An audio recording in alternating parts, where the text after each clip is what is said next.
to the flag of the United States of America, to the republic for which it stands, one nation, under God, indivisible, with liberty and justice for all. Okay. Amy, do you want to take attendance? Sure. For the record here? President Garrett, Yes. Vice President Plunkett, Yes. Councilor Burke. Don't believe him. Councilor Choi, Here. Councilor Culp, Here. Councilor Melton. I don't believe we have him, and Councilor Trailer. Here. Thank you. But the approval of the memorandum of the February 1st, 2021 regular meeting. A copy has been posted. Councilors, any questions? All right, I'll make a motion to approve then. Second. Second from Vice President Plunkett. Very good. Amy? Okay. President Garrett, Yes. Vice President Plunkett, Yes. Councilor Burke is not here. Councilor Choi, Yes. Councilor Culp, Yes. Councilor Melton is not here. Councilor Trailer. Yes. Thank you. Hey, Amy, I see Craig Melton over in the attendees. So Okay, if let you me wanna find him. promote him. I see him. Okay. Well, while you do that, the memoranda of the February 1st, 2021 regular town council meeting is approved by a vote of 5 in favor, 0 opposed. Morning, Craig. You're at the big kids table now. I think we can see you. Can't hear you. Oh, there you are. Hi, Craig. Morning, sorry about that. No problem. Next, we've got an approval of the memorandum of the February 3rd, 2021 executive meeting. Copy has also been posted on this as well. If there are no questions, I'll make a motion to approve this. Second. Second from Vice President Plunkett. Amy? Councilor or President Garrett, Yes. Vice President Plunkett, Yes. Councilor Burke is not here. Councilor Choi, Yes. Councilor Culp, Yes. Councilor Melton, Yes, and Councilor Trailer. Yes. Thank you. Thank you. Memoranda of the February 3rd, 2021 executive session town council meeting is approved by a vote of 6 in favor, 0 opposed. Next, we have requests to speak. If any member of the audience would like to speak, please raise your hand and we will promote you. 2 so far. Mr. Triscari first. Amy, could you please promote him?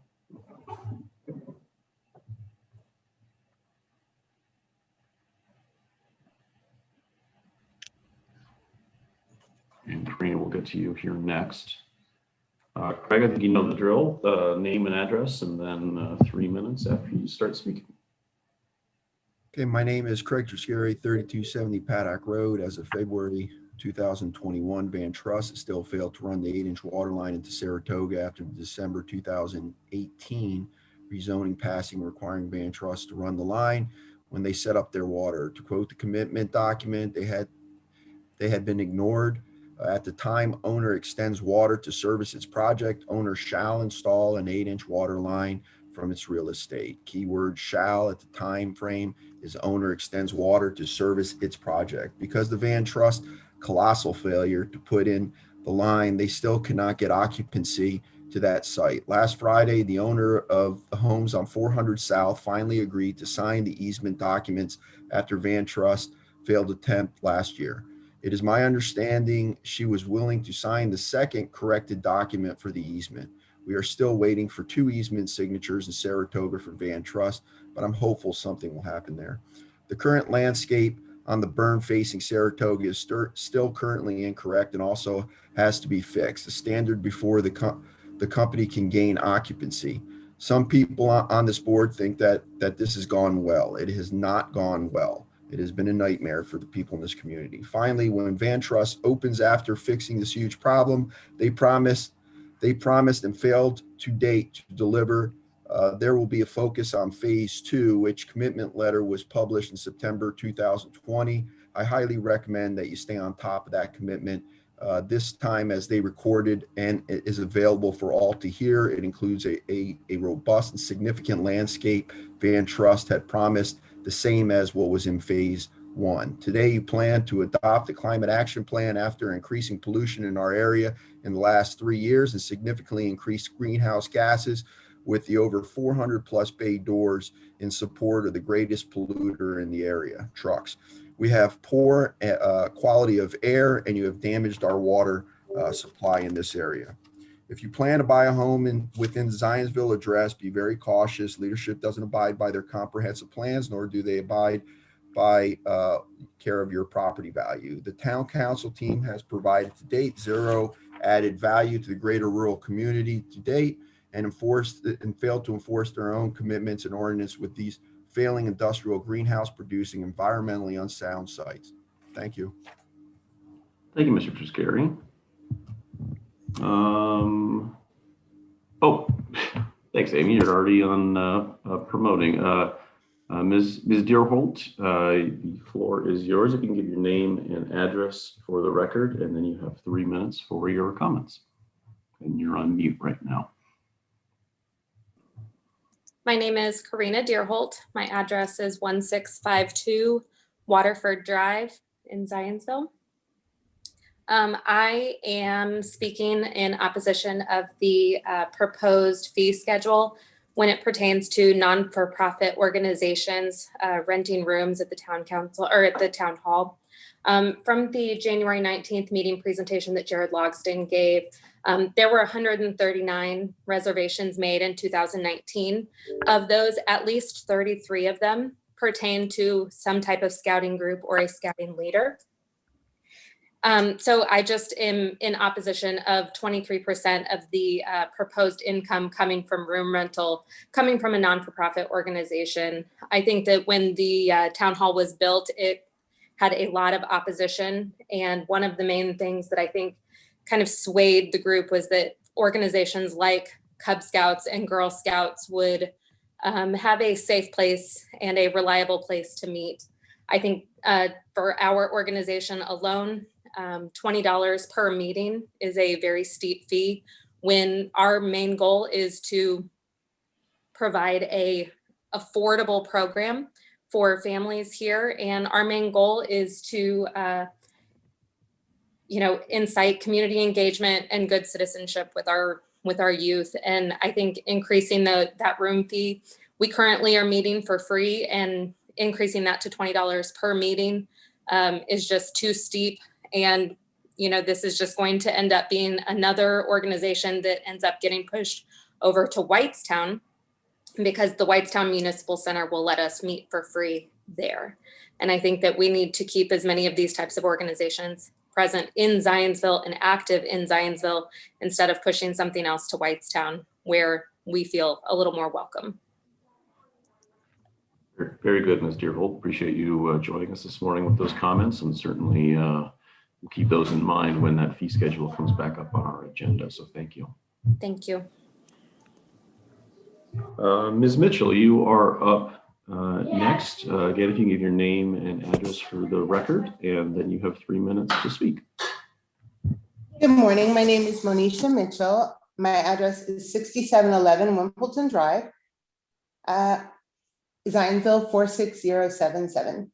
I've lived in Zionsville for 6 years with my 2 sons, but I was raised just north of here in Indy. My father was a professor from Bangladesh. My mother was a college administrator from Fort Wayne. My biological parents are Black and white, and I share this because my diverse background made my life richer. It affected how I see the world through kind of rainbow-colored glasses, not rose-colored glasses, because I'm a therapist. So I've also seen like the worst in people.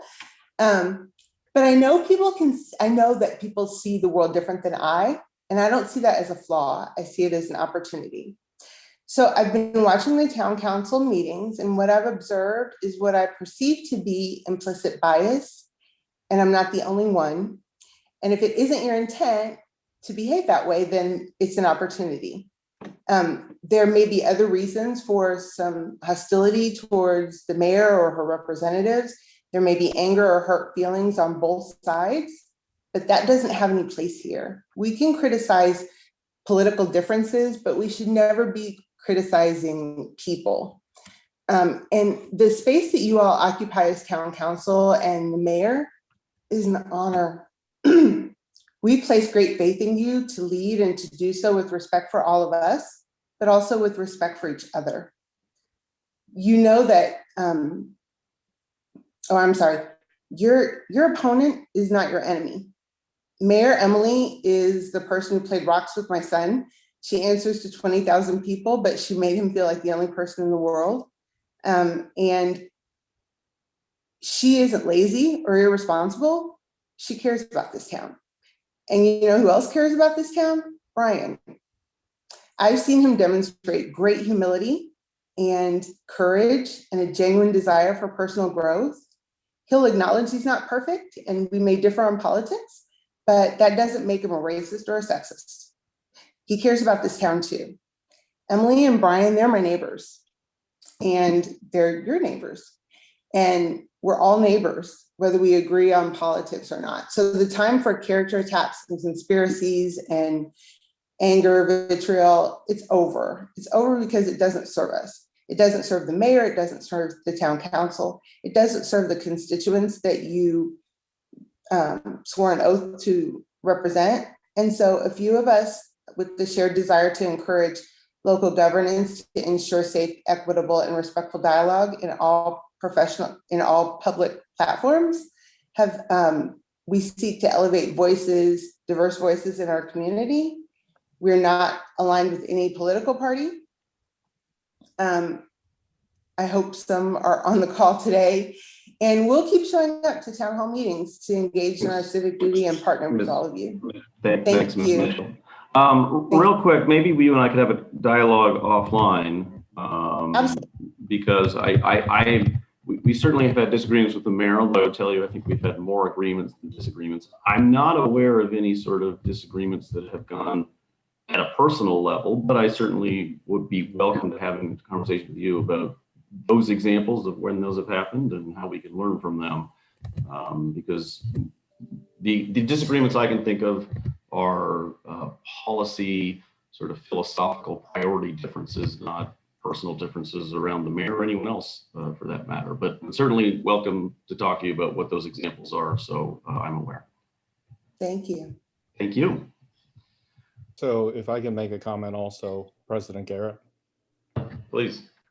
So we always want to be cognizant of any kind of implicit bias that is present in any kind of forum that we are a part of. And I want to acknowledge that those kind of things are very real. And I do appreciate you bringing this type of matter to our attention. I want to emphasize, President Garrett, that we have differences in policy, and those things can maybe emotionally bubble up into what seems like maybe differences in the way that it's the way that it's perceived is something different. But in many of our eyes, in our conversations with Mayor Emily, and I've had comments with her as recently as last week about how much I support her and a lot of the things that she's done. We do have disagreements on a few things, and that comes out in town council. But this doesn't, much to President Garrett's point, this is not a personal attack. These are policy differences, and this is how hopefully that it'll be perceived going forward. Yeah, I'd like to put a couple cents into that. I appreciate Ms. Mitchell coming on this morning. And as you mentioned, media, well, what we've learned, what we've been working on in the last couple of weeks as a council and talking about is the social media side is just as impactful as what we're doing here. And I know Ms. Mitchell has made comments on different councilmen on here on social media. And I just want to make sure that you understand that anytime any of us get a comment like that, we've been reaching out one-on-one to be more transparent, and it has worked out much easier because people can also understand perspectives rather than just a quick 1-second clip on a recorded town council meeting. There's much more behind it. There's much more that we're all trying to work on. And I've had incredible feedback this week from folks that were not in agreement with things that have been said on these meetings. And you should talk to us. That makes all of us better, right? But I've learned and seen that not using social media and thumbs up on different things that are, negative towards folks on the council, negative towards the administration, it just doesn't get us anywhere. And we are more than happy, and you can ask anybody. I email within a couple hours of any requests that come my way that are also folks that have put negative things about us on social media. And I've talked to Dr. Choi about this many, many times. And, we're not the enemy either. And I think it's healthy to have the administration and the council not see perfectly eye to eye every time. That's what makes us better, all of us. And I've known the mayor for 20 plus years. I consider a good friend. And we don't always see eye to eye on everything either, but we're very cordial about it and have a conversation. So I would encourage Ms. Mitchell, whenever we can all get our vaccines, that we could have a one-on-one conversation, because you'd probably see that we're all way closer eye to eye than what comes across on a quick, town council meeting. So I appreciate you coming on here this morning, and I would encourage folks to realize there's more than just one medium out there to have a good, constructive conversation about what's going on and what the town's looking for. So I appreciate Ms. Mitchell coming on this morning. Good. Thank you again, Ms. Mitchell. Mrs. Weintraut, you are up next.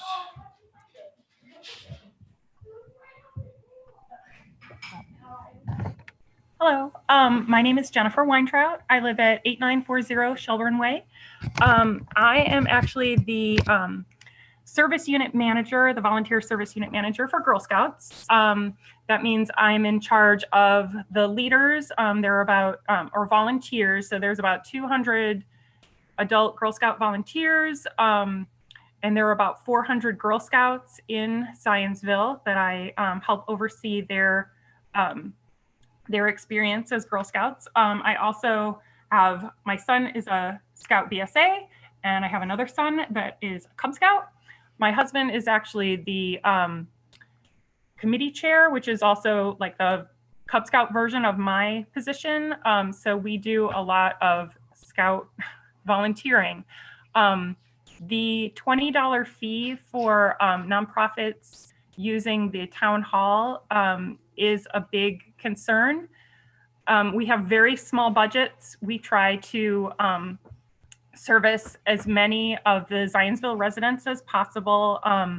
The cost of being a Girl Scout is a $25 registration fee and a $10 service unit fee for the entire year. And that doesn't account for any of their patches and badges and their service projects, which can cost a lot of money. And they do a lot for the town. We've just had an installation where Girl Scout 5th graders installed a drinking fountain at Heritage Park, which was thousands of dollars. And in order for us to service these young people that will then go on to do service projects and Eagle Scout Awards and Girl Scout Gold Awards that really are huge impacts with stairs at Starkey Park, big service projects. We have to start with having these amazing meetings with groups of kids on a weekly or bi-weekly basis. There really aren't many places that allow groups to meet. And I know that Mrs. Deerholt had mentioned that Whitestown was allowing them to meet. They have not extended that to Girl Scouts. When I was told that I would be charged $50 to use their large room for an event that we wanted to hold. So I appreciate very much being allowed to use the facility up to this point. It has made a huge impact on our scouting. Zionsville has a huge Scout presence. For the size of the town, we have a huge Girl Scout presence. We sell more cookies than I think Fort Wayne area. It's like we do a lot for the community, and we have a lot. It's kind of a scouty town. So I think part of that is because Zionsville has allowed them to meet. Thanks. And I hate to cut you off because it's okay. a good message about scouting, but the 3 minutes is up and I want to treat everyone the same. But thank you. I think that message certainly resonates, and I appreciate you getting up so early, not only you, but also your the scouts that are with you there. So thank you for your comments today. Hey, Josh, do we know when those fees, for those folks that are talking about the fees, do we know when we're going to see that again? I don't know, and I don't know if Heather knows when that's coming up on the agenda. Heather, do you know anything about when the schedule for the fees might be? I imagine it's probably relatively soon, Jason, but I don't have a specific date yet. Yeah, we have not decided when we're recalendaring it. So I think it's just something we need to make a determination if we're recalendaring in the same form, if we're going to, ask the administration to alter that fee schedule before bringing it back. So that's sort of our next step. I'll circle up. I'll make a note to circle up with council leadership and Tammy following the meetings. We can make that decision. Thank you.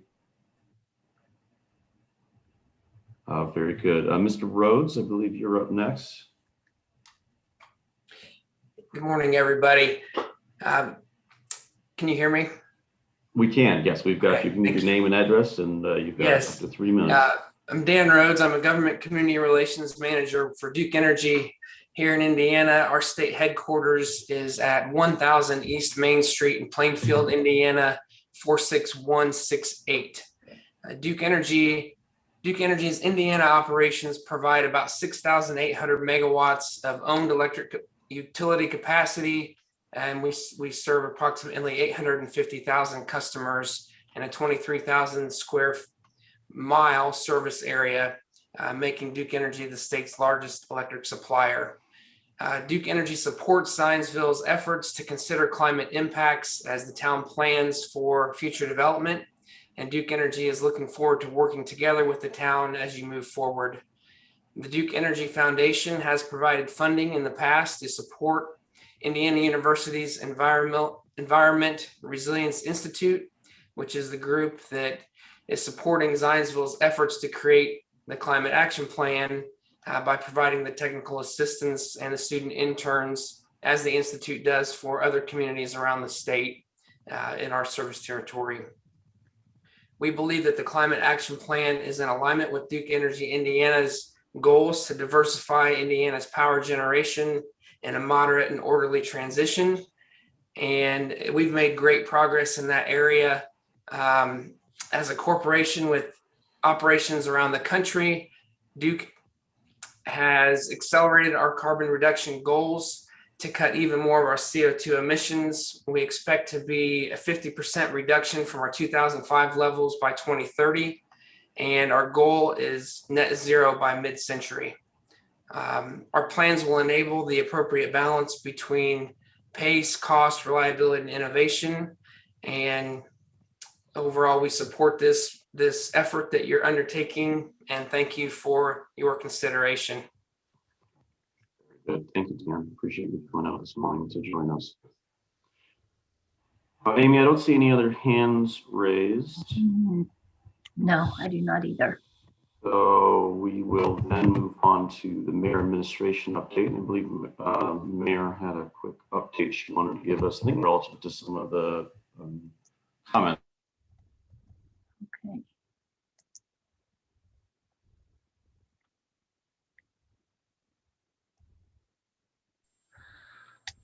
Looks like you're up, Mr. Vice President.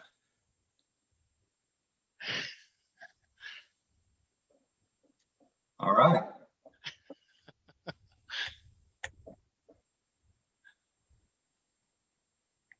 Do we just lose Josh?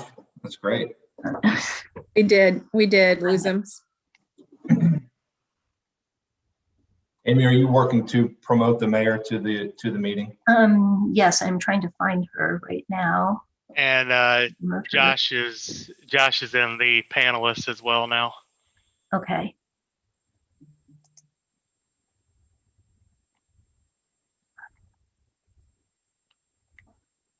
I'm back. It was a coup, but it was short-lived. Okay, I've got you. I see Dan is still there, Amy, but I think he's given his talk, and if we could promote the mayor, that would be Okay. wonderful. Anyway, so the mayor, I think the mayor had a few updates based on some of the comments regarding the fees and anything else you'd like to speak about as well. But good morning, Mayor. Good morning. First of all, big shout out to our street department, our Department of Public Works. They have been crushing it. Went out there yesterday afternoon and they were, all trucks were out and going. So thank you to those folks. Yes, I did want to let you all know that we heard the same sort of feedback that you received today with regard to the fees proposed for our rooms, and very good points. And as a 15-year Girl Scout leader, I totally appreciate the fact that we operate on a teeny tiny budget and don't want to we don't want to limit the abilities for scouts and other nonprofits to use town hall. What we do want to take a look at is something that we found was actually already in the reservation documents, which was a cleaning fee that I think was in place when folks signed up to use the rooms in the past. What I think we'd like to look at is more of a cleaning deposit to make sure that everyone operates under that good scouting oath, leave no trace. And that part of the rationale behind the fees is because of the way that the rooms can get reorganized, wiring can get pulled out, and trash is left behind. So that increases our costs from having to maintain that. So we can talk more about that when that comes up again for your consideration. But I just wanted to make sure that you all in the community understand that we're listening, and we understand that that's a problem, and we're going to look at what is the problem we want to solve and really focus on that rather than taking dollars out of Scouts budgets. Makes sense, Mayor. Appreciate you coming on this morning to clarify that. Anything else you'd like to talk about in this time we have? Are you good? I think that I would welcome some sort of acknowledgement that the last meeting had some information provided that was not factual. And I just want to say for the record that perhaps next time when something like that happens, maybe it's a good idea to table the issue until I can participate. I know there's some questions with regard to why I am not generally on these meetings. And I just want to speak to you all, but I also want to speak to Zionsville. I am a single mom, and I have my boys with me 2 weeknights a week, and that's Monday night and Tuesday night. Those are the nights we get to eat dinner together. I really cherish those evenings, and Monday nights are just not good nights for me to participate in a council meeting. I am going to make it a practice to be present during your morning meetings on Monday, but I don't expect to be present unless absolutely necessary, which is what happened in that last meeting where I had made an agreement that I would make sure that the community understood that I supported your safety board ordinance. That's an exception, and there will be exceptions in the future, but there won't be a regular, I won't regularly attend Monday night council meetings. I'm going to put my family first. So I hope you all understand that. Certainly understand that, and support family first. We can have this discussion if you want in this meeting. You've asked me to acknowledge misstatements from Commissioner Santelli that you say were not factual. I've not found any of those statements that he made last meeting. I'd like to know what you think is not factual, because I've not had anyone give me any evidence of anything that he stated that is untrue. Oh, well, I heard from numerous county officials who apologized and said that the statements were not called for, they weren't true, and they were inappropriate. But apparently they didn't reach out to you. They didn't, because they had agreed to meet and present with us today, and then somehow stated they wouldn't come to present to us today after meeting with you. So that's interesting that that would happen. In terms of your statement about, Oh, you mean the Yeah, Boone County Health Department? yeah, I do mean that. Yeah, yeah. And Well, I'm sure that it's interesting that they are not explaining to you why they're not attending. no one's explaining anything to us, Mayor, and we invited you to talk about COVID today too, and you declined that invitation. So we're just kind of trying to find out facts. We're not trying to create political landmines here. We are just trying to understand what we are doing as a community to prepare for this COVID vaccine rollout that's coming.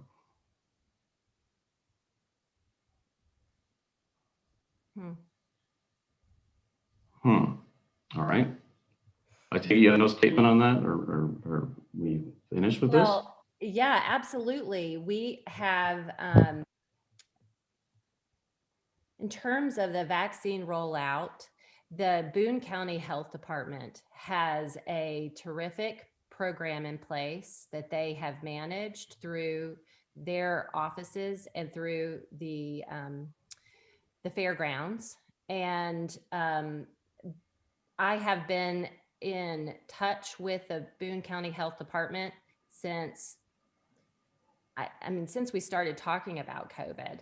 That has been a regular conversation, not only with the Boone County Health Department, but also with the governor's office in terms of how we as a local municipality interact with these other organizations that manage our health department and our healthcare, public healthcare systems. I have worked very carefully with those entities to only speak in public about information that is provided by those who are responsible for both managing our health department programs, but also operating programs that the state manages, such as vaccine delivery mechanisms and programs. I am very careful to not talk about issues that relate to our public health system in a public setting in a way that would be different from what the Boone County Health Department says or does, or from the state level. It is one of the things that has been very clear to me as just a resident is that COVID has given us the opportunity to provide so many misstatements as it relates to our public health care. And I don't want to be a part of that. And what's been helpful for me is that before I speak publicly as it relates to public health, I make sure that I am talking to those folks who govern those programs, who are responsible for our public health system, particularly given that there's so much misstatements. And those misstatements were provided in your meeting, not by anyone on this council, but by someone outside of this council providing information to the public. So, and I think that was really the point of the conversation today was, I know that you would concerns about misstatements, and all we're trying to do is clarify what those misstatements are. So if you could let us know what those misstatements were and the Boone County Health Department said were misstatements, I'd love to get those on the record so that we could better understand that. I appreciate that. What Mr. Santelli said about me and a missed voicemail, which I don't have any voicemails that I have received from Mr. Santelli. What he said was not accurate as it related to anything that I have said or done with him. And that's all I can speak to. I'm not going to comment on anything related to my conversations with the Boone County Health Department or the governor's office, because they are not, it's not public information to share. We have, I put out a public message that really did cover specifics as it relates to relationships and discussions regarding our public health system. I'm not going to try to talk about any other agency other than that one that I manage. I guess that statement said that the council supports your efforts, but I don't know what your efforts are. And I'm not saying you don't have efforts, but You're right. I'm trying to figure out, listen, I agree, right? Because I had reached out to you because I knew that there were some inaccuracies in what had been provided. And I initially wanted to write a joint statement, but that I don't think there was an interest in doing that. And I should have removed time to do that. I should have removed that we were in agreement. That was aspirational, and I didn't take that out. Mr. President, Ms. Mayor, I just have a question with regards to, is there a possibility that the town council and the mayor's office could have a public health liaison appointed or assigned that would reach out to town council and the mayor's department, perhaps a representative that goes to the health department meetings and whatnot?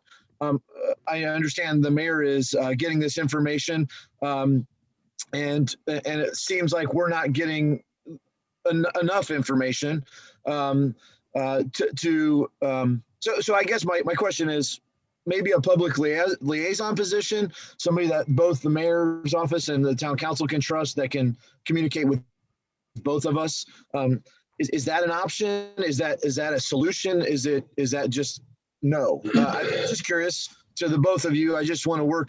I want to continue to make this fluid, and this is all about our constituents and our people and shots in arms, and that's all I would just reach out to both of you and ask that is that something we could do? I'd be interested in that because honestly, you're both very busy people. And I think if we had somebody that just took this little piece and informed us both, I think it'd greatly improve the way things appear. Well, for sure, I am 100% supportive of getting as many shots in arms as quickly as possible. And I know that the Boone County Health Department is as well. And I know that the state wants that as well. There's just a shortage of how many shots there are to go around so far. And there's also there's different options available in terms of distribution. It's a national situation that we're in. It's a statewide situation that we're in. And it's also a countywide situation we're in. We get 1,300 shots a day, and these are all being put in arms. And if there was a distribution issue, if there was a need for a different site, there is a plan for that. And if we need those, there is the county resources are ready to deploy them.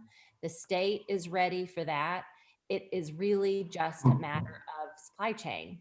And I would welcome anyone to contact the county health department or the state health department. I reach out to some of these folks just because I've had an opportunity to develop some relationships with them over the last year.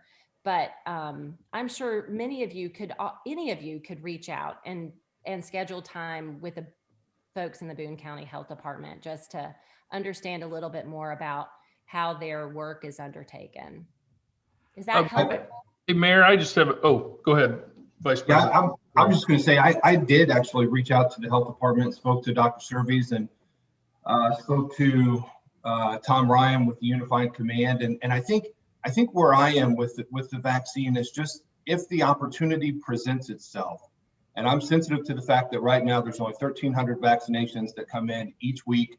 Those come into the health department and they go to Boone County Fairgrounds, and they have not, based on my conversation with them, they haven't missed one shot. There's not been one vaccination that's gone unused. They're doing a great job. Yep. If Tom Ryan were to make a different commissioner or someone else to say, listen, we've got an opportunity through the state to set up a 2-day vaccination site that would be managed by the state of Indiana, has nothing to do with our resources, which is my understanding from potential opportunities. If that opportunity arises, I think this council just wants to know that we are working on a site. So if that happens, the site's available and we can deploy those vaccinations. We do. We have a site. It's identified and the state knows. Okay. In Zionsville. Yeah, that was my question. Thank you. Great. That's great to know. Thank you. Thank you, Mayor. Appreciate that. You bet. I think this is a situation where we're all aligned, right? And I think to Vice President Plunkett's point, I don't think anyone is challenging the efforts. I think it's just really a communication piece, and it doesn't have to be always done in a public setting, right? But if I have someone come up to me after Commissioner Santelli's presentation, which was the first information the council has gotten on anything related to COVID that I can remember personally, I don't have a lot of details for them. And some things maybe I can't share and some things I can. Even if I can just share, hey, we're on it, right? We as a town is on it, the mayor is on it. I've got confidence that when the quote open season of vaccines happens, Dr. Fauci mentioned that last week, when that happens and when there's a lot of vaccine available, we can take it and get shots in arms, right? So we're totally aligned on that. So, Mayor, I don't know how we can work better on that communication. And again, I mean, honestly, if that had been the discussion, if we had known that was going to be the discussion, we would have talked about it in our pre-meeting. Sure. This all just fell apart because it felt like it was a setup to make it sound like we have a problem that we don't. That's what it felt like to me. I don't think any of you were involved in that. I don't think not a single one of you. But it did feel like we had an idea that what the presentation was going to be, and we talked about that in advance, and it wasn't what the presentation was. And I think as long as we know what folks are going to talk about in advance, and we have some ability to share all the information you need in advance, then hopefully we'll avoid something like this in the future.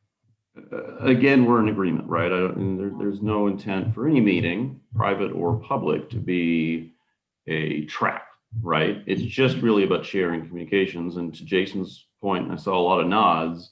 I think the only intent of this council, and Maren knows yours as well, because we're aligned in this, is to get shots in arms as effectively as possible, whether it's through state, whether it's through private, whether it's, Walgreens or other, private businesses or whatnot. Just making sure that we as a community are prepared, you as a mayor have the information you needed from those partners, that we as a council, if there's money necessary from a budget to reallocate to support those efforts, are willing to do that. I think if we do that, we're just better as a community, right? So I appreciate you having this dialogue. I know you originally had said no, but I think, again, it's effective to have you here. It's effective to have you a part of the conversation, because a lot of that gets lost or gets implied when one party is not there or another. Yeah, right. I appreciate that. And again, I'm ready to be available and present during your Monday morning meetings. Appreciate that commitment. And I think as we do this, and I'm glad that the mayor shared with us why she can't be on Monday night, and all of us are very supportive of making sure that we put our family first in that regard, so that in futures, when things like this come up, that we just basically, like the mayor suggested, that we table these kind of discussions until she can fully participate in them. So I think that's all that she's asking for, and I'm supportive of that. And we'll do our best to make sure that the right person is on the call or in the room, be the place for those Monday evening meetings. It's a fantastic team, and I'm probably the least knowledgeable in the details for most everything we're doing these days. So we'll make sure that you still get to conduct business. It just won't be. Mayor, I just have a quick question for you. I know since the last meeting, Kroger and CVS is now providing vaccinations in Zionsville, and I know, and that that's not anything that has to do with any of us coordinating in this group. Is it possible to provide what the location, and you could say no, that's fine, of where, because there are other vaccines that are going to get approved here shortly, and as you know, Dr. Fauci has said that, you know, the goal is to get, you know, X amount of people done by April or May. Is that something you could provide to us? Are we looking at town hall? Are we looking at? I'd rather just not say where the location is, Joe. I just don't want anything to get spoken where it's clear for us right here in this moment. But as it goes through different iterations of social media and something else, it becomes something different. Just know that there is a spot, and that if we have the opportunity for a state pop-up, that we've got something already on the list for them. Perfect. And if President Biden wants to put all of this out through retail outlets, that will work for us too. Yeah, the only reason I asked is constituents have asked, they've had issues, you know, getting transportation to places that are farther than Zionsville. I appreciate your you know, there's a lot of things that we all can say and can't say in these meetings because there's a lot behind it, right? That we can't go into. I appreciate you being candid about that. And you know, if there's anything we do, some of my constituents have asked in the last couple of weeks because they're having a hard time getting transportation to the. Well, let's figure that out. Maybe there's a way that we can work on transportation issues. I'll make a note of that and talk to the department. I want to just reiterate how amazing Boone County Health Department is. Yeah, absolutely. It has been my great pleasure to get to know those folks over this past year, and they are amazing and truly working night and day on this vaccination process for our county. So grateful to them. Very good. Well, Mayor, again, I appreciate you joining, understanding the evening meetings don't work, and that's fine. I would ask if there is an agenda item, and this is somewhat what Councilor Choi was talking about, for which you want to comment on, just let council leadership know so we can, unless there's a timing urgency, have it on the Monday morning meetings. And like I said, we're always better to have you as a part of the conversation. And I fully echo your comment on staff, right? Whether it's deputy mayor, whether it's your department heads, they're all more than capable, and it's not a requirement, but for some of the discussion, having you know, sort of the buck stops with you, having you as part of the discussion is better. So let's just make sure we work on that. I appreciate that, Josh. Very good. Hey, Josh, this may be a complete no. I'm just curious. I mean, obviously the council schedule is set for the year, and we've always met on Mondays. We're in a scenario where we have, you know, the mayor is not able to meet essentially on Monday evenings, which is 50% of all of our meetings, except for, you know, unique circumstances. Is there a way to change? Can we move to a different night to try to accommodate that? It just seems like it's an important component and even right now I'm enjoying this. When we don't have this, I think we miss a whole lot. And again, maybe there's just no way to do that. I'm just putting it out there because I'm not sure. I'm sure someone will ask me. I think it's something we can certainly look into. I mean, the meeting schedule has been set for the year. It doesn't mean necessarily it can't change. I don't know if it can or cannot, but we'll take that offline, Brad, and certainly figure that out and talk to the mayor too about what her schedule may look like as well. Yeah, but it's a valid point. All right, Mayor, anything else? Just that I think we're going to probably have an army of people ready to start transporting folks for vaccines. So glad to know that's a problem. That's my phone is blowing up with volunteers. So yeah, I just saw Amber Noons. I didn't, but she, you know, I have a 7-passenger SUV too, and once I get the vaccine, I love this town so much. I'd love to. Awesome. And Amber's been really great with all of us this week, and I appreciate her helping out. Well, and I think that's where the communication dialogue comes from, right? And again, Mayor, I understand your point. It's really the only goal of these meetings is to get the communication out. So getting that word out that, hey, you know, Councilor Culp says that some people have an issue. Suddenly we've got, you know, Mayor, you saying, well, let's figure out a way to solve it. Then you've got community members saying, hey, this is important to me. I'm willing to volunteer my time and or transportation to solve it. To me, no matter what else we do this year, that's a successful meeting, right? These are kind of fun. Yeah. So appreciate everyone that's stepping up there. Thank you. Okay, Mayor, unless you have anything else, we'll move on. Hey, thanks. Okay, well, we had, get back to the agenda there. Well, next was the Boone County COVID vaccine discussion, but we just had that, so appreciate everyone's cooperation there. Next, we'll go to old business, of which there is none. We've got then new business. First up is consideration of appointments to the safety board. This is the safety board that we approved last meeting. There are 5 members appointed to the safety board, 3 counselors, and then we have 2 civilians. One was Krista Latham. She came to us via Councilor Melton, and I think she has more degrees than a compass. It's very impressive. So she's a professor of biology and anthropology at U of I, with BS in biology, MS in human biology, an MA and a PhD in anthropology. That's impressive. And then we've got Jeff Papa, who's Chief of Staff and General Counsel for the State Senate. He is a lot of formers: former town council president, former mayor, former member of the planning commission, former member of the BZA, and currently on the school board. So we appreciate those 2 individuals willing to step up to help with our safety board. Councilors, any questions on any of this before we vote? All right, we'll take a motion then. I'll make a motion to approve. First from Vice President Plunkett, second from Councilor Melton. Amy? President Garrett, Yes. Vice President Plunkett, Yes. Councilor Burke, Yes. Councilor Choi, Yes. Councilor Culp, Yes. Councilor Melton, Yes. and Councilor Trailer. Yes. Thank you. Good. Safety board appointments are approved with a vote of 7 in favor, 0 opposed. Next, we've got a resolution adopting the town's climate action plan. This is resolution number 2021-04. Amy, can you promote Carol? She's going to give us a brief. Yes. Be available for discussion. Council is something that she and I and Heather have worked on in terms of supporting the presentation that was given at a prior meeting regarding the climate action plan. Good morning, Carol. Morning. Anything else you'd like to add to that probably poor introduction I gave?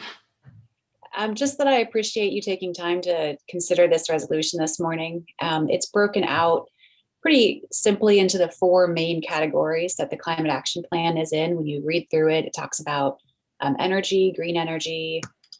The plan talks about green transportation, additional methods of waste diversion, and local sustainability. And those are the 4 main buckets, if you will, that the strategies fall into in the climate action plan. So that's how the resolution is worded. So if you have any specific questions about the plan, I'm happy to take those. I appreciate Dan Rhodes coming on and addressing the group this morning as well, and their support of the Environmental Resilience Institute, without whom we would not be where we are today. And Carol, there were other groups that were sort of having a similar discussion. Like, was it the Parks Board that had a similar, or is having a similar discussion? I don't want to get ahead of myself if they're not. No, you are correct. The Parks Board met last week on Wednesday and passed a very similar resolution to what is in front of you tonight. They did pass it unanimously.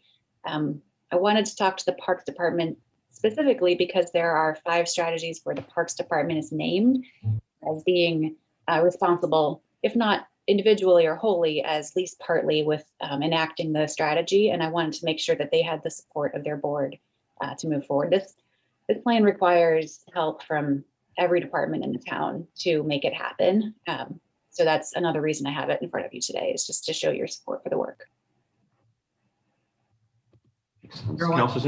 Okay. I just had a question. You mentioned, the areas where the Parks Department is responsible for those initiatives, and I certainly appreciate you getting back to me on my questions about, the cost for roundabouts and fleet transitions and things of that nature. The resolution in the climate action plan, it labels the town council as also being responsible for certain parts of that, like the anti-idling initiative, the roundabouts specifically. And I guess my question is, what is the responsibility if this ordinance or if this resolution is approved? What responsibilities or obligations does the council have to help with those efforts? So the council has mentioned in the plan for strategies where we talk about policy, where we would need council support to enact policy. So if we wanted to go as far as an ordinance, we obviously would need council support. I'm not sure any of these policies require an ordinance to be accomplished, but I did want to make sure that council was aware that we certainly need your support on these strategies as well. I don't know if that answered your question. So pretty much if there's any policy that we would like to enact within the town, I wanted to make sure the council was aware. Heather, you helped craft this resolution with Carol and I. Is there anything else you want to add to that to address Vice President Plunkett's concerns, or it is, I mean, it's basically what Carol stated, right? It's a resolution of support for what was presented. Yeah, it is. And we put in there, we sort of tied it to the current plan because the plan will be updated, you know, as we move forward. And so we wanted to ensure that, you know, if there were substantial changes to the plan, that it would come back before the council, you know, for approval once again. So we kind of gave that moment in time in December as the plan was presented, so the council would have an idea of sort of what they were supporting. Good, thank you, Heather. Any other questions for Carol on this resolution? So Carol, Heather, the resolution is just a blanket statement of support, knowing that additional details of specific policy may come before this body, and then those may or may not be in agreement. Yes, right. It's just there's the plan that's been put together has sort of the broad categories that are sort of outlined in the whereas clauses, and it really just is a statement of support that the town council is, you know, committed to working with the administration and the town residents on climate action. But any specific proposals or any ordinance changes or anything allocating appropriations for, you know, a plan would have to come back individually before the town council for consideration and a vote. And it certainly isn't an endorsement of, you know, anything and everything that might come before the council on a go forward basis. I don't think it's anyone's intent to do that. However, Carol, I think, you know, you and I sort of corresponded that, you know, I think showing solidarity and support does give the town the opportunity to seek grants, to look at, you know, additional opportunities to, you know, raise dollars, you know, outside of tax dollars for this kind of work on a go forward basis. Thanks, Heather. Good question. Brad? Any other questions, councilors? All right, well, I'll make a motion to approve this resolution. Second. All right, Alex just beat you. Got a second from Councilor Troy. Amy? Yes. President Garrett, Yes. Vice President Plunkett, Yes. Councilor Burke, Yes. Councilor Choi, Yes. Councilor Culp, Yes. Councilor Melton, Yes. and Councilor Trailer. Yes. Thank you. Good. Resolution 2021-04 passes with a vote of 7 in favor, 0 opposed. Thank you, Carol. Appreciate it. Next up, we got a presentation of the Town Hall Reconfiguration Project. There is no vote here. This is just a presentation. Amy, I believe Mr. Lance and Ms. Havard are joining us on this. Yes. Well, Mr. Lance will, Tammy will join us if there are questions. Let me get Lance promoted here. If you want to promote Tammy, just in case there are questions, that would be helpful.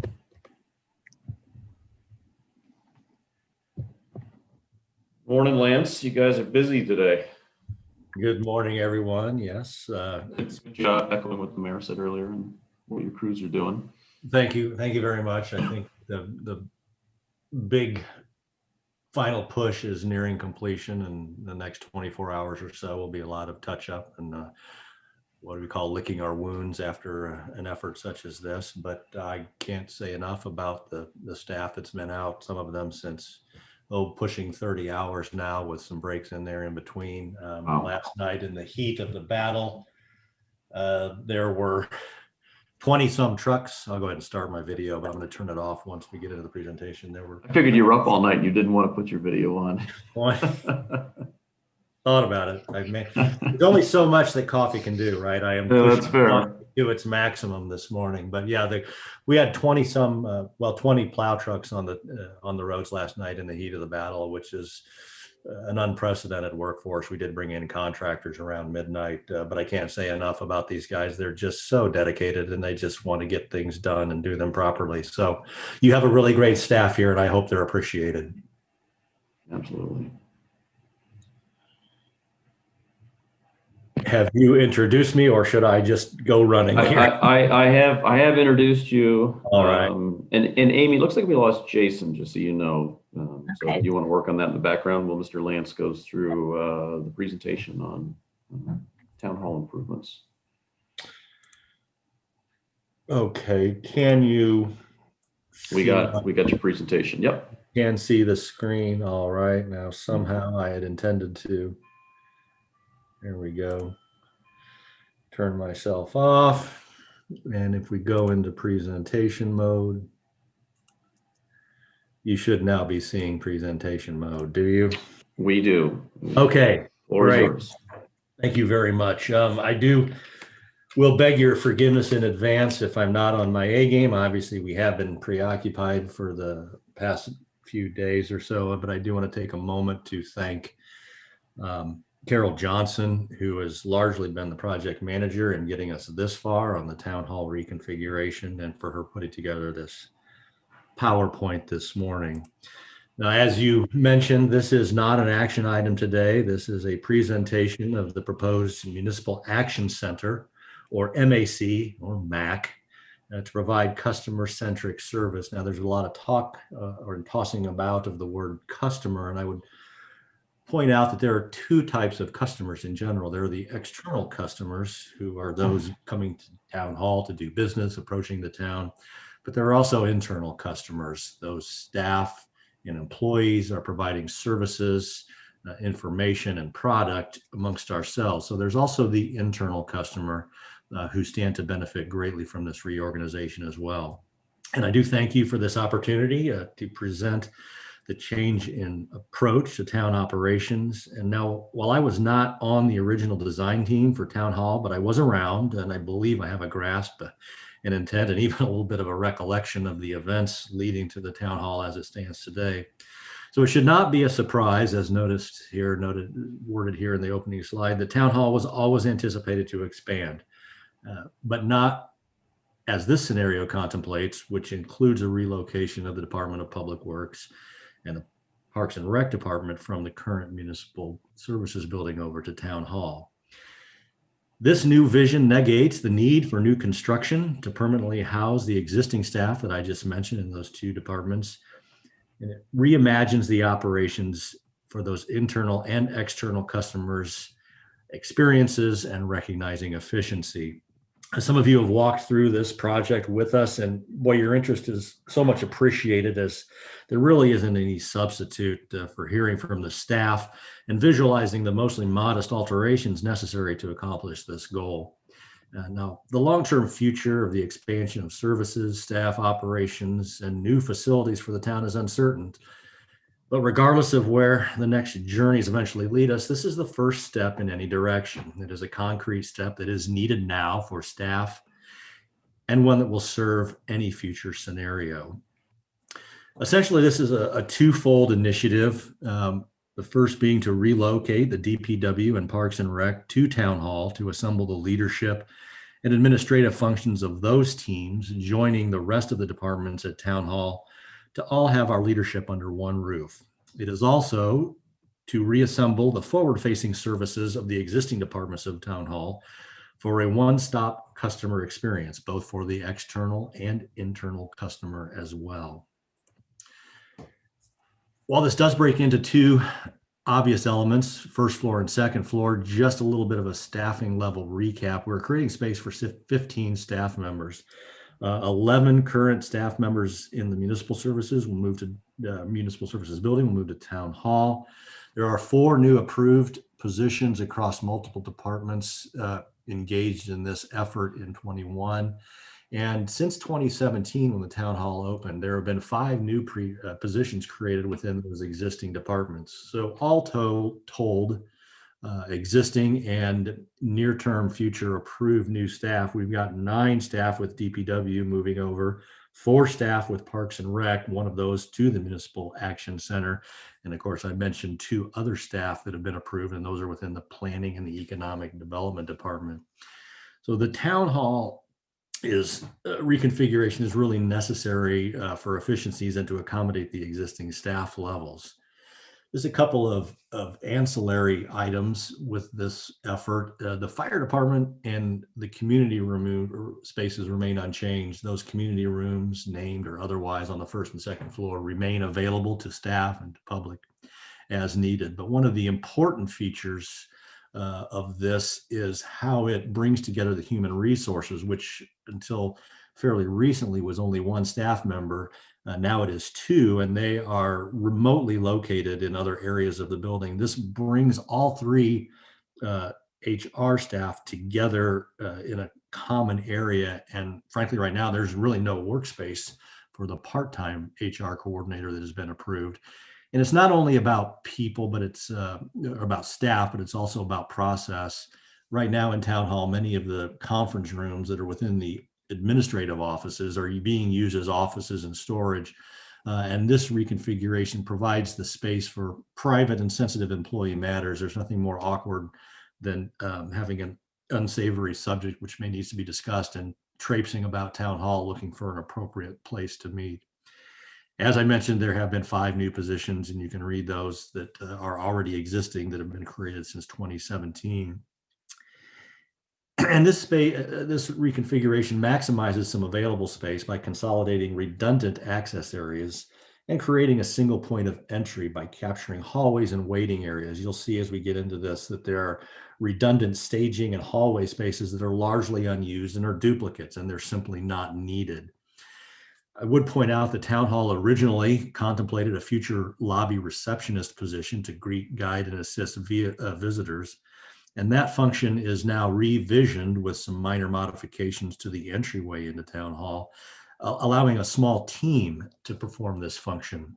And that team can then still perform their administrative, their task duties, but it eliminates coverage gaps. If you have one person who is hired as a reception type person, and that is the focus and concentration of their duties, if that person is gone either for a break or short term or is on vacation, you either have to backfill that position with an existing staff member or just simply forfeit that service together.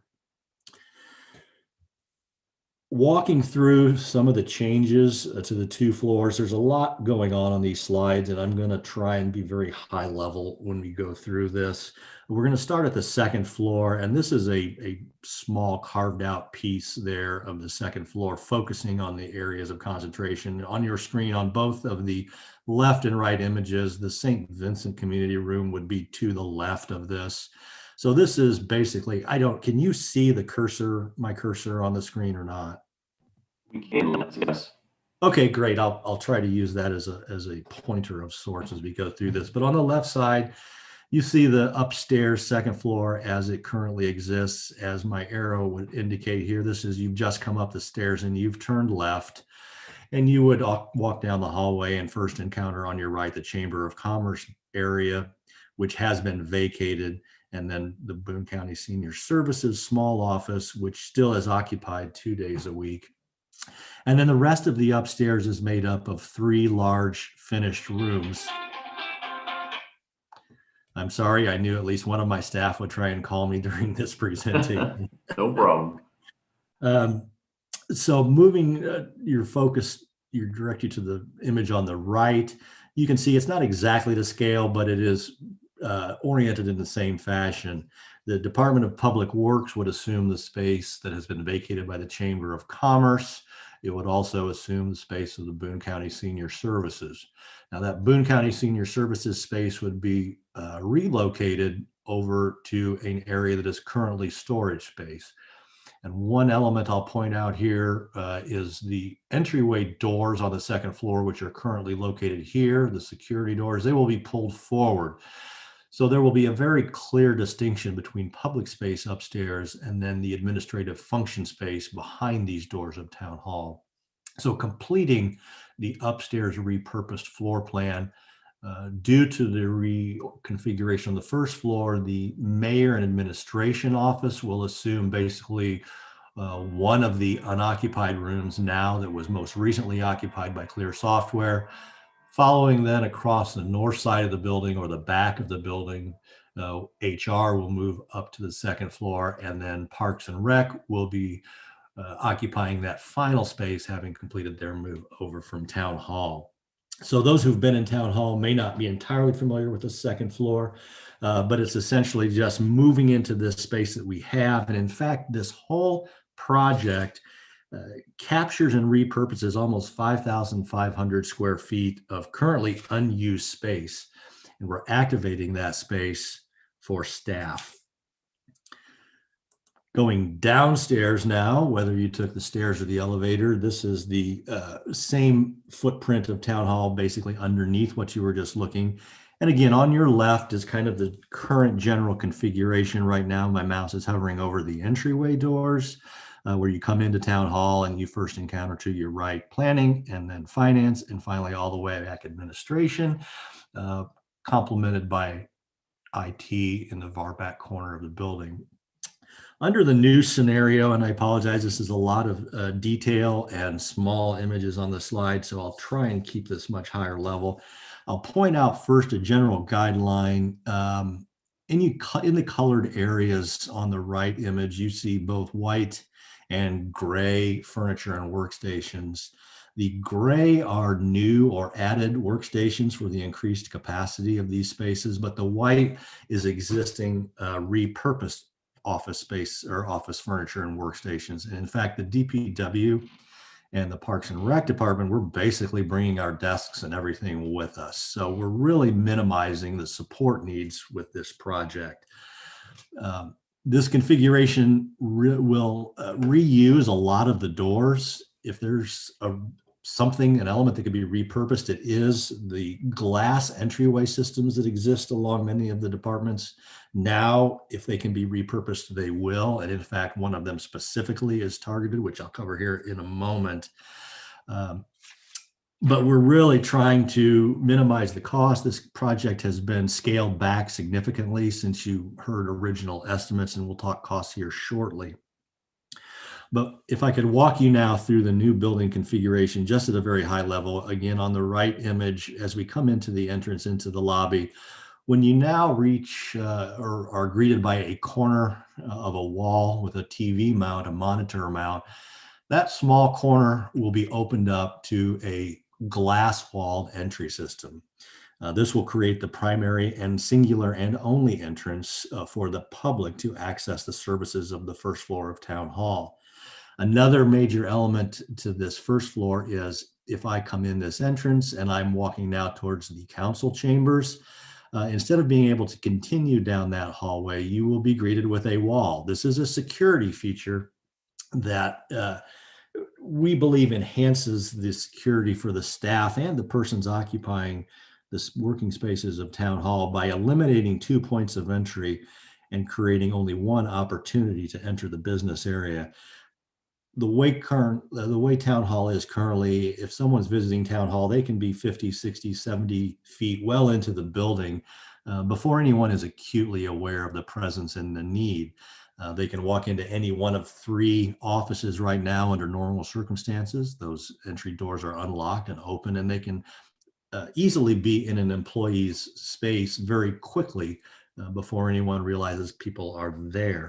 So while this concentrates services and gives people a focus point of entry and clear direction when they enter, it also enhances the security of the building by eliminating some of the access to which the public could directly access. Sorry for the redundancy. I told you I'd trip on my tongue here eventually, right?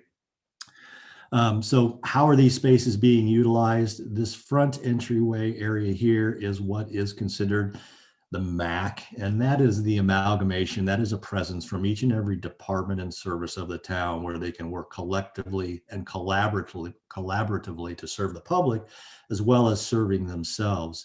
As you move deeper into the MAC, this becomes kind of the workhorse area. This brings planners, plan review, permit review, all those functions that are currently done by each and every department, and brings those people and persons responsible for those into the same working space so that they can collaborate and communicate with each other as they're working on the same plans, be it a fire department review of a building plan in conjunction with a building permit application, also in conjunction with stormwater, perhaps if they've got a substantial expansion.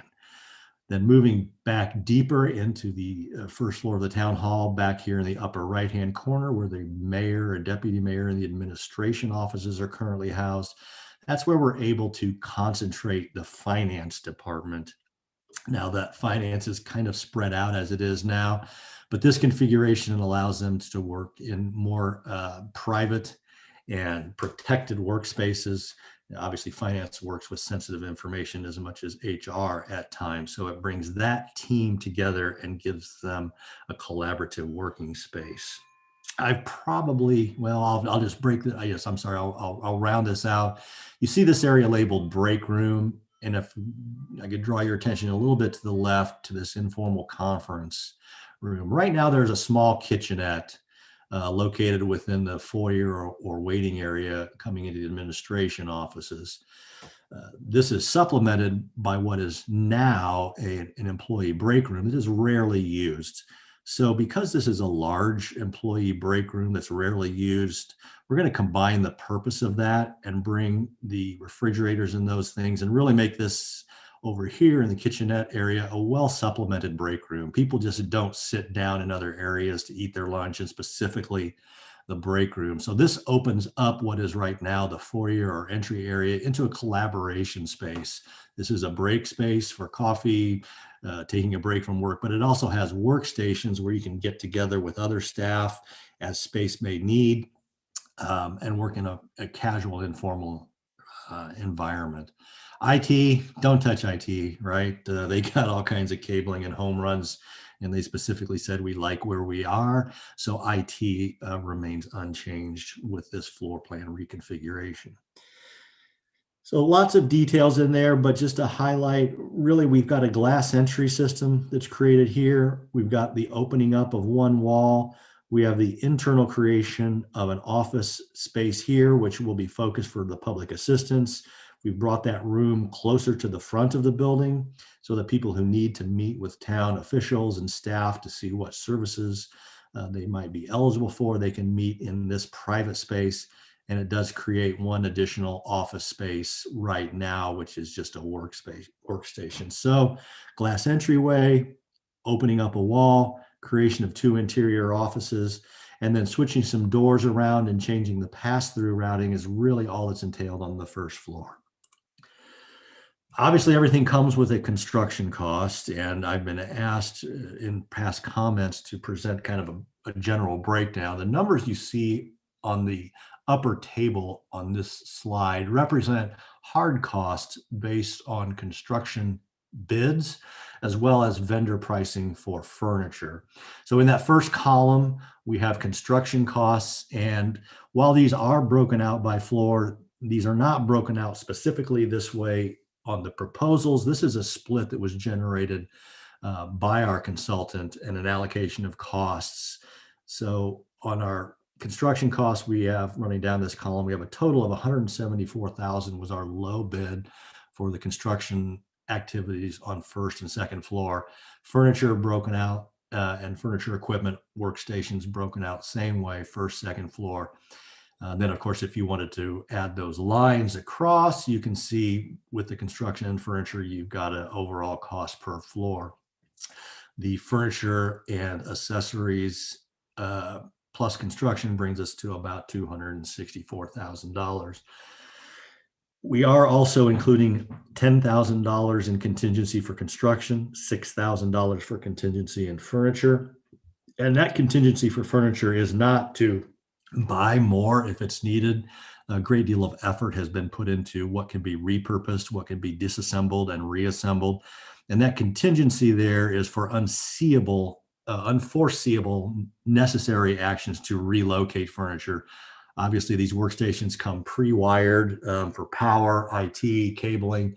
And when you pull the back panels off of some of these workstations, it can be more complex to move them. Obviously, we don't want to spend that, but we want to make sure that we don't have to come back to you for additional costs for unforeseen matters. We had about $60,000 in professional services, and that was the David Roush Architectural Studios. And I've got to take a moment to send accolades their way. They were very diligent, worked well with staff, interviewed staff, and really got in the weeds and in the details to see how we could deliver an efficient and cost-effective product. And finally, wrapping out the cost, we've got IT, which is labor and cabling connection, new ports. We're expanding into areas that currently aren't connected to our network. So as town hall grows, regardless of timing, we're going to need to expand those support facilities into these new spaces. So we've got a total maximum cost of $367,000, almost $368,000, which I would point out is significantly less than the $500,000 all told comprehensive cost that you may have heard in the beginning. We do have funding available for this. Currently, we have about $175,000 in the Town Hall Improvement Fund. We have $75,000, which this council approved as part of the 2021 budget, which was intended to fund the office space needed for Department of Public Works and the engineering staff that is being hired. So we have almost $250,000 that is available now and already appropriated. When you look at that $367,000 and change, that leaves us about $118,000 short. You will see at your next meeting, and Tammy will present her stories to explain the pictures of the funds and the cash that's available in these funds. You will see an additional appropriation request at your subsequent next council meeting for that $118,000. I will point out that this aligns very nicely and very closely with a budget request that had been submitted during the process for the 2021 budget preparation. You had seen $100,000, a request which you removed from the budget in order to achieve your balanced budget, and you wanted then to see these on a case-by-case basis presented in the future on an as-needed basis. So that $118,000, which I would remind you includes the $16,000 in contingencies, which we fully will strive not to expend. This really aligns with what our estimate was several months ago when we thought what we would need for this project back during the budget preparation process. So we've got new staff moving to Town Hall, existing staff in a couple of departments moving to Town Hall, the DPW and the Parks and Rec. So I'm going to take you back a moment to a 2018 initiative, which culminated in a 2019 presentation for a new campus to house the Department of Public Works and the Parks and Rec. So it totaled about $15 million based on the estimates at the time. Those of you who saw that presentation and were on the council at the time were not comfortable with that bond funding request. And one of the comments that we heard both from the council at the time as well as the public was, well, what about Town Hall? We've just built this beautiful Town Hall. Have you looked at that? And the difference between now and then is then we were looking for a wholesale exodus of both departments, which would include the administrative functions as well as the operations functions. So Town Hall at the time didn't seem to be a great fit. And also it was upstairs was being used by some of the Z-Works startups. So the space wasn't as readily available as it is now. So in response to some of those comments about taking a closer look at Town Hall, that's what we have done. And so if we're creating this space for our existing staff to relocate, we're obviously going to save new construction costs in the future. So I went back to the floor plan of both the DPW and the Parks and Recs facilities that were contemplated on that, what we call the 875 campus. And you can see the green area was the business center, the offices of DPW. We can kind of ignore all those trucks down there. That was the big garage. So if we're permanently rehoming the administrative functions of DPW, we're not going to need all these offices. And anything that is built in the future to support the operations end of DPW is not going to need the number of offices, the shared workspace, the conference rooms, the copier centers, the record storages, because these new facilities, if and when they're built, will not necessarily be business centers, but they will be operations centers. So we're just simply not going to need to build the kind of space we were thinking. What I did was then take the 2018 estimated square footage reduction of around 3,000 square feet, applied that pricing from the time, adjusted that to 2021 pricing, and we came up with a cost savings of about $478,000 that we will not need to build in the future by rehoming Public Works in Town Hall now. The Parks and Rec Department facility had obviously a much easier lopping off of future needs by bringing the administrative staff and functions of the Parks and Rec Department. We basically don't need to build an entire building out there. That yellow area you see to the left on your screen, which is kind of cut off, was the Nature Center. And it had its own support elements in there, so we can essentially just eliminate the need to build this building in the future, whether it's at this campus or another. And it didn't take a high level of math to eliminate the cost of about $1.2 million necessary to build that full suite of offices for the Parks and Rec.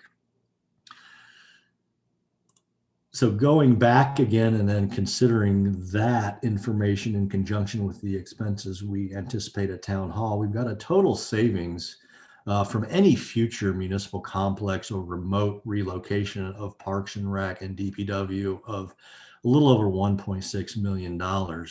Comparing that to our maximum expenses at Town Hall of $367,000, almost $368,000 Town Hall, this presents a quite defensible cost savings of $1.3 million in new construction costs that will not be necessary as a result of relocating Parks and Rec and DPW over to Town Hall, while also creating the space on the first floor to absorb some of those functions in the MAC.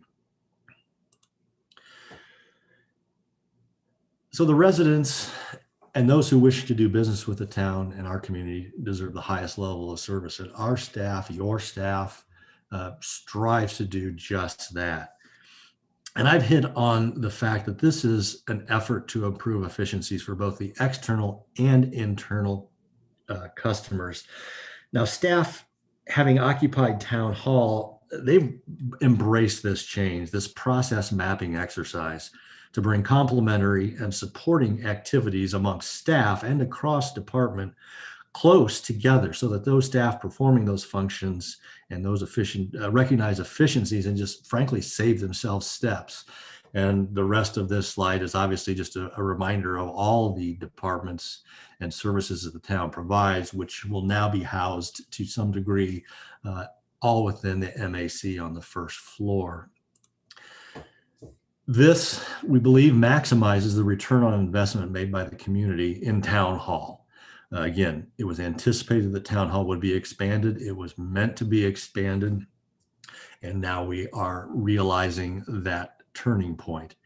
This reduces the uncertainty for customers as to who, what, where, when, and how. There are currently 2 to 3 remote buildings that provide services. And even within Town Hall, fire services are separated by an entire building length.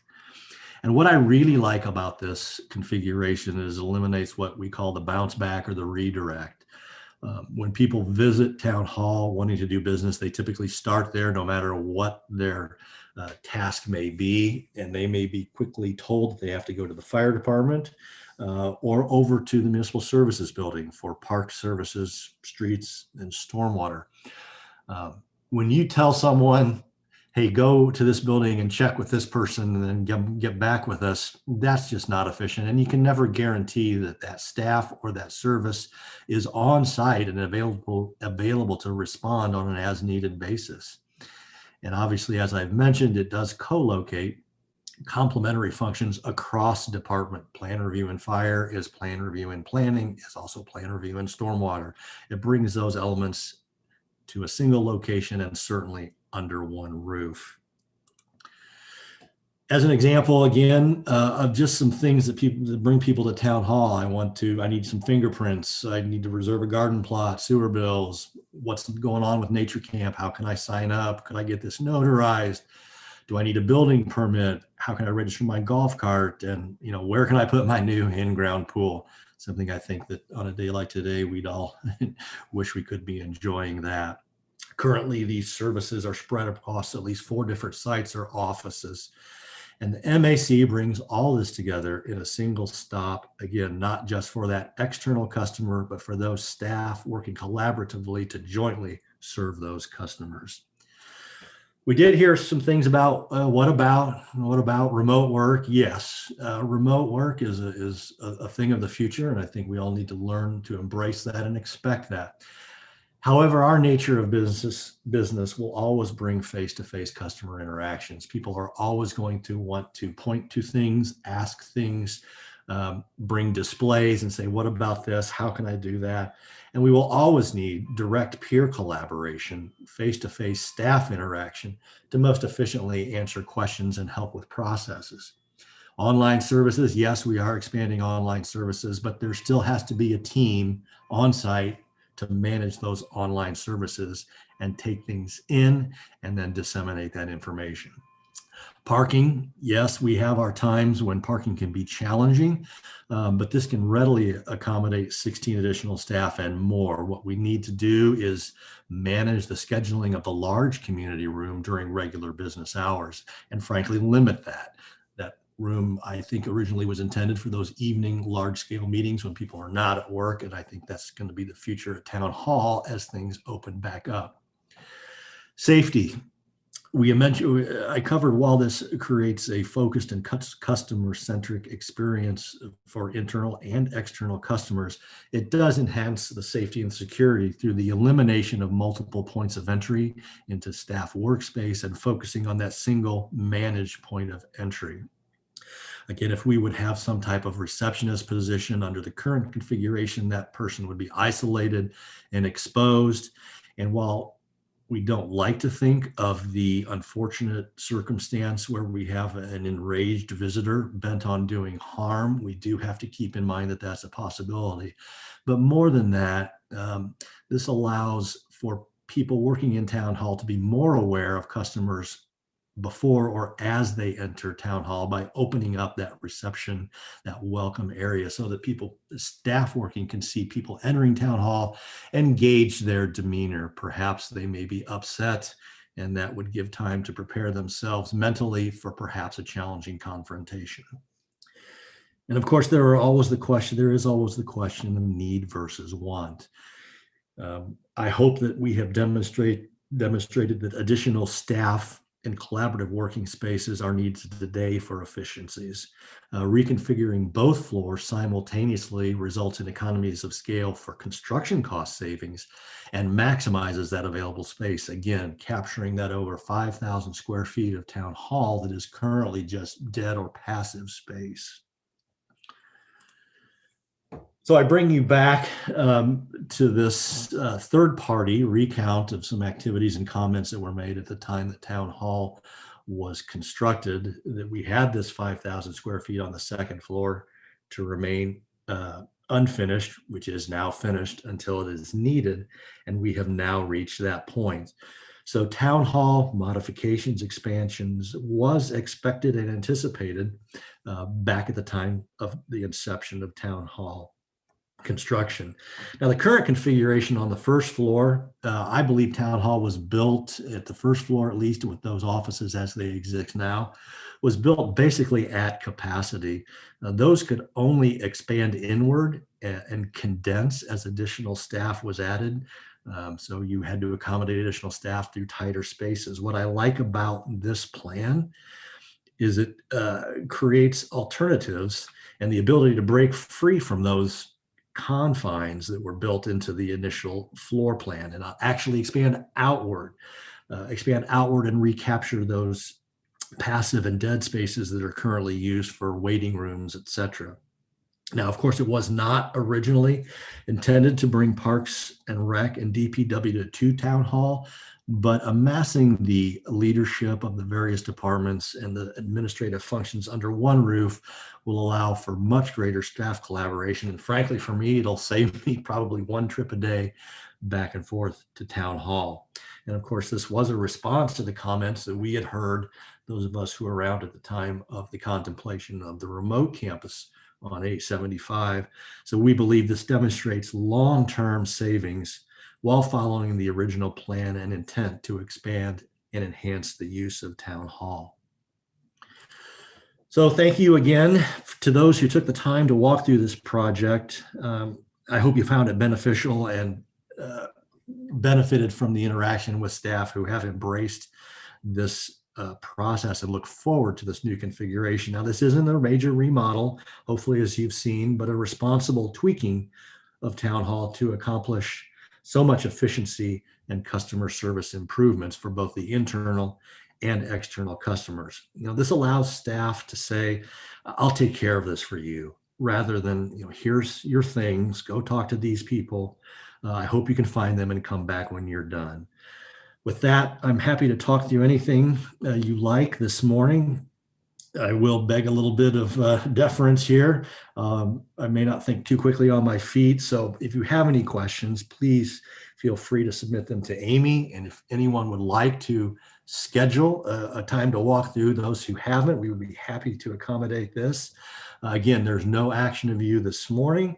And I remind you that you will see an additional appropriation at your next council meeting for that $118,000 necessary to allow the full implementation of this plan.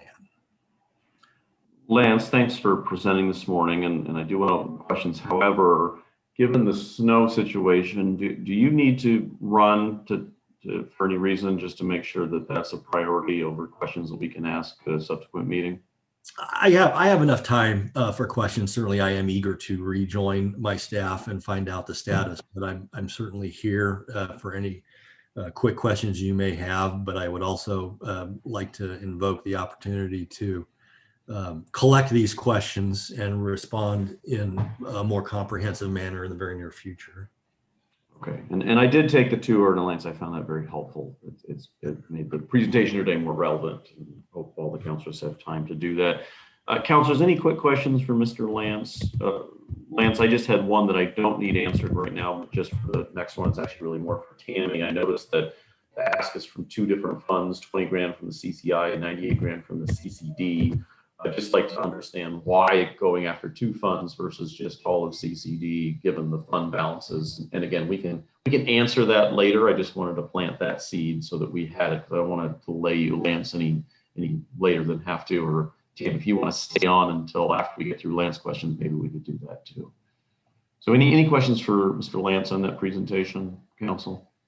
Yeah, so I wasn't on council when the move was contemplated into a separate new building, but I do remember that there was some thought that that was needed because of operational expansions within DPW. Like I remember comments like, we don't have enough space for trucks or salt to be stored. This doesn't seem like it would solve those kind of issues. So I was wondering, since we aren't contemplating a new building for DPW at this point, but to move administrative over, how those operational challenges are going to be answered going forward. Those operational challenges and limitations will remain in place until there is a larger space dedicated for the DPW operations. I believe it is an initiative this coming year to evaluate all town properties, their locations, their capacities, their limitations, and their opportunities, to rather than look at this as a department by department basis, but look at this holistically with all departments, including police, fire, and DPW, Parks and Rec operations that currently and will continue to operate remotely. What's the best future for them? So the direct answer to that is, operationally, we will still have the same limitations. until such time as we've got a better space to operate out of.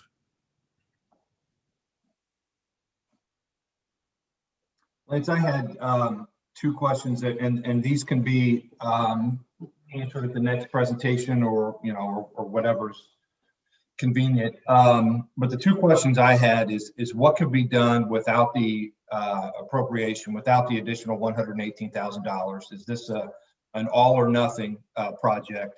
And then secondly, are there services or functions that the town is not able to complete now because of the current design of the town hall or the inefficiencies thereof? Well, I will give you preliminary answers, and if it's not enough, we can certainly dig in and provide some supplemental information. So what can be done without the additional appropriation? That a lot, obviously. We could scale back certain elements of this. What I would propose to do is work with the mayor and the administration team to identify those prioritizations within the scope of the overall project. Speaking only for myself, my recommendation would be to move ahead with the building modifications and scale back on any furniture or any other efforts that would be necessary to implement a full staff relocation. We got fantastic construction pricing as a result of the open bid process. The architect's estimate was, I believe, $100,000 greater than the lowest bid we received. So I think that it would be unwise to scale back on the construction costs, because you would lose those economies of scale. At $174,000, lopping off the lower level 60,000, you would have to replicate those efforts in the future and probably pay double that, because this is a small construction project, and by lumping as much as we can under a single contract, we're going to get the best economies of scale. So that's just speaking for me personally. I would like to see these modifications to town hall continue. Not only did we receive good pricing, but with staff largely still working from home, the building yet not returned to full public use, you're never going to find a more opportune time to disrupt the operations of town hall, first floor or second, than you're going to have right now. But again, that's not my call, that's administration, but that would be generally my advice on how to use the funds that are available. And your second question, no, I'm never going to sit here and admit that we can't do something. We are going to do everything. We're going to provide all those services we do now, and we will continue to do so. What we would like to do is to co-locate those who are involved in a single process, the multiple departments that may be involved, and bring those together and accomplish those more readily. Okay, thank you. And we could send, right? Like I could send an email to Amy, to you, if I wanted to just have a breakdown of maybe even more detail of what that additional $118,000 represents, and then we can get kind of a breakdown there with the administration too. Is that fair? Okay, thank you. Very good. Any other questions for Mr. Lance? We'll let him go get his shovel out. Well, no question, but Lance, again, kudos to the team. You guys are doing a fantastic job. I appreciated this presentation, seeing it in writing, and I appreciated the tour that we got firsthand last week. Just well done, well thought out. Appreciate all your hard work. Thank you very much. It is a team effort. I only get to be the mouthpiece for this, but there's a lot of staff who've worked on this to bring it this far. And I thank you for your attention and your opportunity this morning. And if you're done with me, I will return to other duties. Please return, Mr. Lance. Thank you. Thank you, everyone. Have a good week and stay safe. Tammy, did you want to briefly touch on that financial question? And I'm more than happy to wait until it comes up next meeting if you prefer. I'll just touch on it briefly now, and then I'll show the full story next time. When we were looking at the budget last year, cumulative capital improvement was one of the sources that we had identified. When looking at the statute a little bit closer, when we were looking at what the fund can be used for, it narrowed the scope of it. That $20,000 for the computer and wiring that you saw on the slide during the presentation, that is a acceptable use for the CCI. And so that's why that amount was pulled out. CCD is a little bit broader, and we want to keep our flexibility where we can for the town as needs come up in the future and for any capital projects. So that's why it's pulled out, and you'll see that $20,000 separate from the rest of the request. And then I'll go into more detail next time, but feel free to reach out to me in the meantime. Thank you. Sounds good. I figured there was a reasonable reason why, but I just wanted to understand. So thanks. Yeah, absolutely. Thanks for asking. Sure thing. Anything else, counselors, or we'll home stretch here? I'll switch over then to other matters. Do counselors have any other matters you'd like to discuss here today? Josh, I would just point out, Joe, you mentioned earlier that you've got some folks reaching out about transportation for COVID, and I do as well.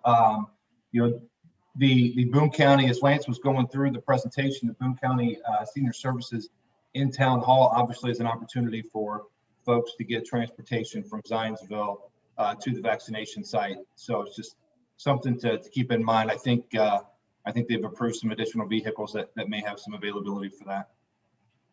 No, I think that's fair. And I think it's worth noting, and we sort of touched on this earlier, that if we as a town opened up a vaccine site tomorrow, we would get no vaccine, right? It's a matter of all the vaccine goes to the Boone County Health Department, and all of it's being disseminated through the fairgrounds. And so was happy to hear that we do have a plan for when more vaccines available, and the fairgrounds can accommodate it. We'll be able to accommodate those folks locally. But I think that's a fair point, Jason, that for those that don't want to wait or shouldn't wait, that's another resource to use to get up to Boone County to the fairgrounds when driving may not be an option. So thank you. That's a good point there. Okay, we've got approval of claims here. Any questions on claims that were submitted this round, counselors? If not, I take a motion on the claims. Move to adopt. Got a first from Councilor Burke. Second, who's the second there? Oh, Councilor Trailer. Amy?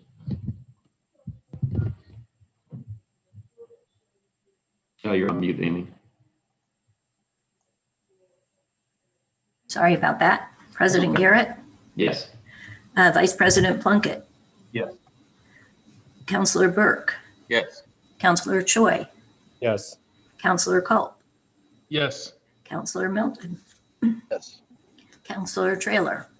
Yes. Thank you. Very good. Claims are approved by a vote of 7 in favor, 0 opposed. And this was a long meeting, but I think this was a productive meeting. But with that, I will make a motion to adjourn. I will second. Here's Councilor Culp first. Amy, last time. Okay, President Garrett, Yes. Vice President Plunkett, Yes.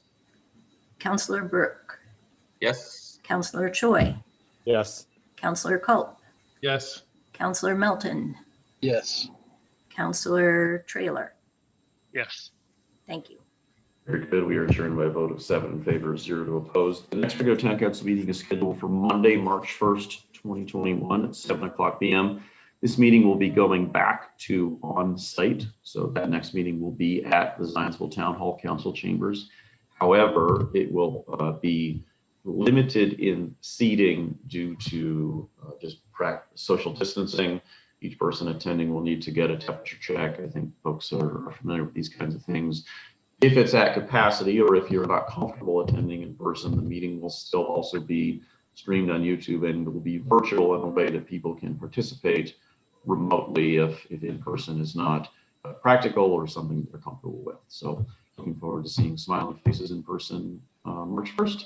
Thanks, everyone.